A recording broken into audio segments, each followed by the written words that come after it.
நம்பிராஜன் அரசவையில் வீற்றிருக்கும் நேரத்தில் வேடுவகுல மக்கள் எல்லாம் ஒன்று கூடி வருகின்றார்கள்.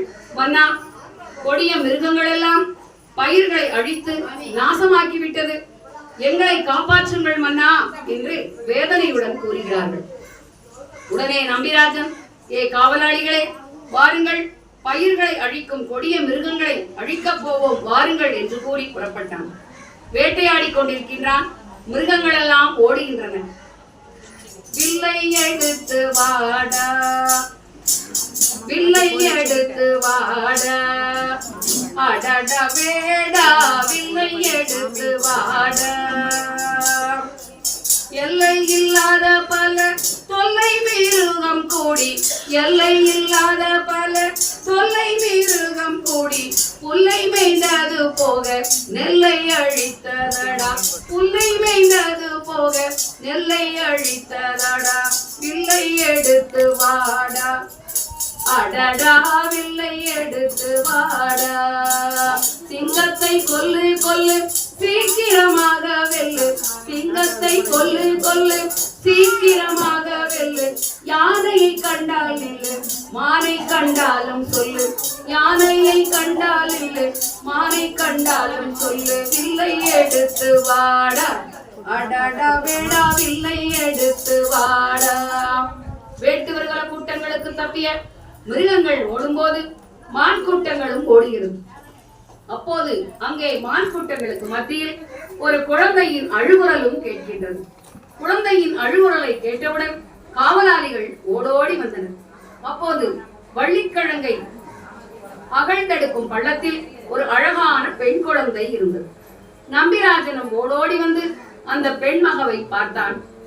ஆனந்தம் அடைந்தான். அந்த முருகன் அருளாலே நமக்கு பெண் மகவு கிடைத்தது என்று மட்டற்ற மகிழ்ச்சி அடைந்தான். அந்த பெண் குழந்தையை எடுத்துக்கொண்டு தன் இல்லத்திற்கு சென்றான். தன் மனைவி நங்கை மோகினியிடம் கொடுத்தான்.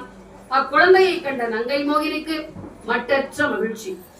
கண்மணி அருமை பெண்மணி, கண்மணி அருமை பெண்மணி, காருண்ய திருக்குமரன் அருளாலே தோன்றிய பாவையே, காருண்ய திருமுருகன் அருளாலே தோன்றிய பாவையே, எந்தன் கண்மணி அருமை பெண்மணி.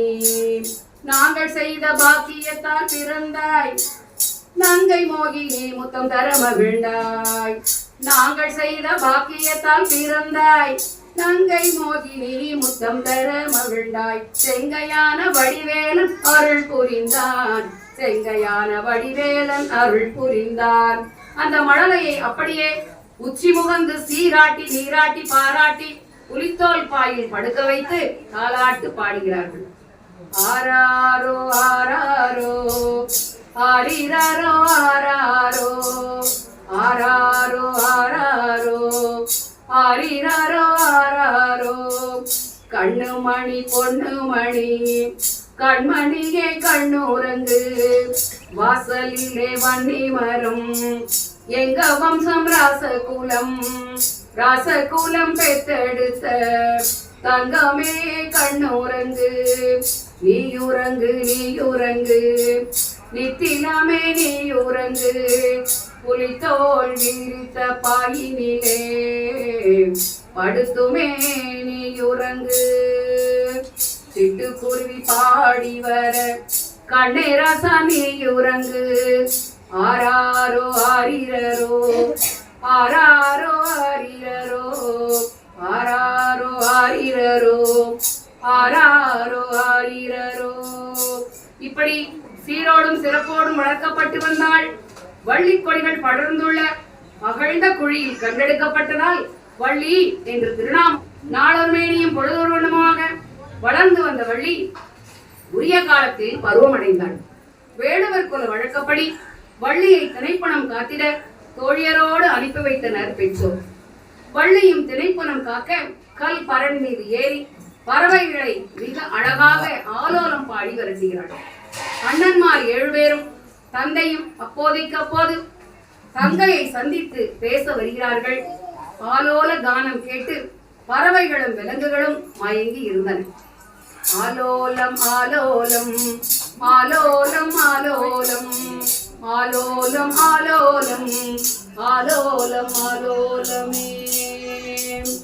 கொஞ்சம் கிளி குருவி மைனாவே கூட்டமாக இங்கே வராதே. பச்சை நிற மயிலினங்காள் பண்ணிசைக்கும் கோயிலினங்காள் கவன் விட்டு கல்லறிவேனே காவலில் காண விடேனே. மரங்கொத்தி குருவிகளா மாட புறாவினங்காளே சோ சோ சோ. இப்படி ஆலோல சத்தமானது அண்டமெல்லாம் கேட்கின்றது. சூ சூ என்று கல்லறிந்து விட்டெறிகின்றாள் வள்ளி. வள்ளி புலம்பராளாம். கல்லு கூட உருகுகிறது, ஆனால் முருகன் மனசு உருகலையே, எப்போ வருவானோ தெரியலையே என்று தோழியிடம் புலம்பிக் கொண்டு இருந்தாள் வள்ளி.